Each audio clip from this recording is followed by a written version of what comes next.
The metallic tang of recycled air was the first thing they noticed every morning, a constant reminder of their subterranean existence.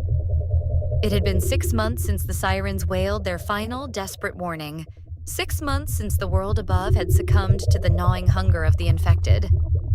For the Miller family, their haven was the Nautilus, a decommissioned military submarine Dad had secured through his connections. John, a man etched with the grim determination of a seasoned soldier, ran a hand over the cold steel wall. His eyes, usually sharp and decisive, held a weariness that spoke of battles fought both on foreign soil and within the confines of his own mind. He'd seen enough chaos to know when to retreat, and this was the ultimate retreat. He'd packed them into the Nautilus just as the first reports of the outbreak filtered in, a premonition born from years of anticipating the worst-case scenarios. Beside him, Sarah, his wife, meticulously polished a tarnished brass porthole, a futile attempt to bring a sliver of the outside world into their artificial one. Her hands, once adept at tending their garden, now moved with a quiet, methodical grace, a coping mechanism for the constant hum of anxiety. She missed the sun on her skin, the scent of rain, the simple act of walking under an open sky. Their 2 sons, 15-year-old Alex and 12-year-old Ben, were a study in contrasting reactions. Alex, the elder, had thrown himself into the submarine's operations with a fierce intensity. He devoured the technical manuals, his youthful curiosity now channeled into understanding the intricate workings of their underwater sanctuary. He saw it as a puzzle to be solved, a challenge to overcome. Ben, however, was a ghost in the machine. He spent hours staring at the sonar screen, his brow perpetually furrowed. He'd been the most sensitive to the initial panic, the screams, the sheer terror of those last days. Now, silence was his companion, and the vast, inky blackness of the ocean outside the hull seemed to mirror the emptiness he felt within. The Nautilus was a self-contained world, stocked with enough preserved food and water to last 5 years. John had planned meticulously, his military training kicking in with ruthless efficiency. There were hydroponic gardens for fresh greens, a water purification system, and enough power to keep the life support running indefinitely. But provisions, no matter how ample, couldn't fill the void left by the world they'd lost. Their days were a monotonous rhythm of chores, lessons, and forced normalcy. Sarah tried to maintain a semblance of routine, teaching the boys subjects they'd once learned in brightly lit classrooms. John oversaw their dwindling supplies, conducted drills, and spent hours poring over maps, his gaze lingering on the continents now teeming with unseen horrors. But the true battle raged not in the icy depths of the ocean, but within the confines of their own minds. The silence of the submarine, so crucial for survival, also amplified their fears. Every creak of the hull, every distant ping of the sonar, sent a jolt of adrenaline through them. They were safe, yes, but safe from what? And for how long?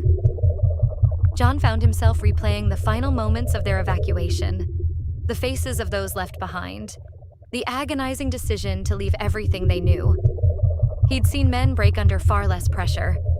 He worried about his family, about the psychological toll this isolation was taking.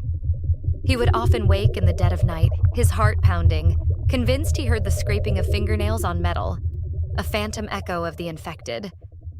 Sarah, too, wrestled with her own demons. She'd lost her parents, her sister in the chaos. The guilt of survival gnawed at her. She'd catch herself staring blankly at the wall, lost in memories of laughter, of sunshine, of a life that felt impossibly distant. The claustrophobia, though subtle, was always there, a constant pressure behind her eyes.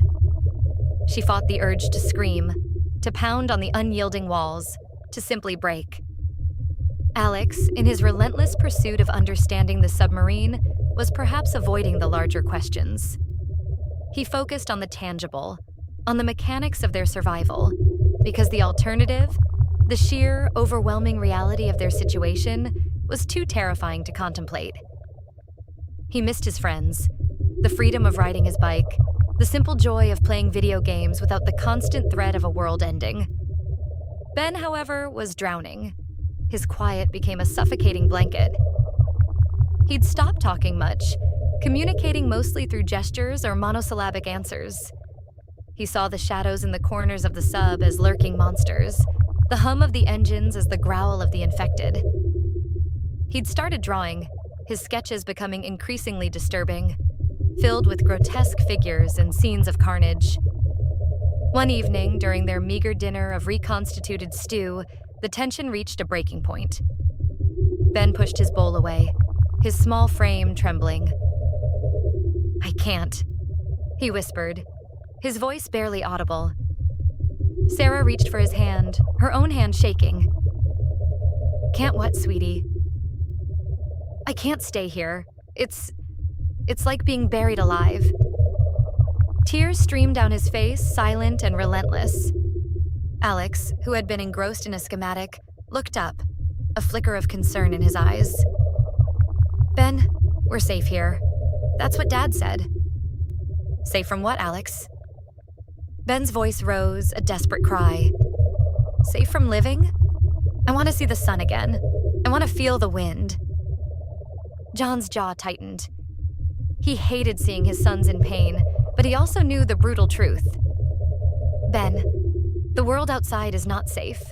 It's gone." "But maybe it's not all gone," Ben insisted, his voice cracking. "Maybe there are other people. Maybe we can find them." Sarah squeezed Ben's hand. "We don't know that, Ben, and it's too dangerous to try." "Dangerous? What's more dangerous than this?" Ben gestured wildly around the cramped mess hall. This slow death." Alex put down his papers, his gaze fixed on his younger brother. He saw the raw fear and despair in Ben's eyes, a mirror of his own suppressed anxieties. He understood. The constant vigilance, the enforced calm, it was all a facade. They were adrift, not just physically, but emotionally. John stood up, the scrape of his chair on the metal floor echoing in the sudden silence. He walked over to Ben, kneeling beside him. His voice was rough, but laced with a tenderness that surprised even himself. "I know it's hard, son. It's hard for all of us. This wasn't the plan. But we're together. That's what matters." He looked at Sarah, then at Alex. "We're a family, and we'll get through this. We have to." He paused, his gaze drifting to the sonar screen, a constant silent reminder of the vast, unknown world that lay beyond their hull. For the first time in months, a different kind of thought began to form in his mind, not of escape, but of purpose. They couldn't just survive. They had to live. And perhaps, just perhaps, living meant finding a way to face the world again, not by hiding from it, but by finding a new way to be in it. The battle against their own thoughts was far from over, but for the first time, a flicker of hope, fragile and uncertain, began to dawn in the recycled air of the Nautilus. The fight for survival was about to become a fight for something more.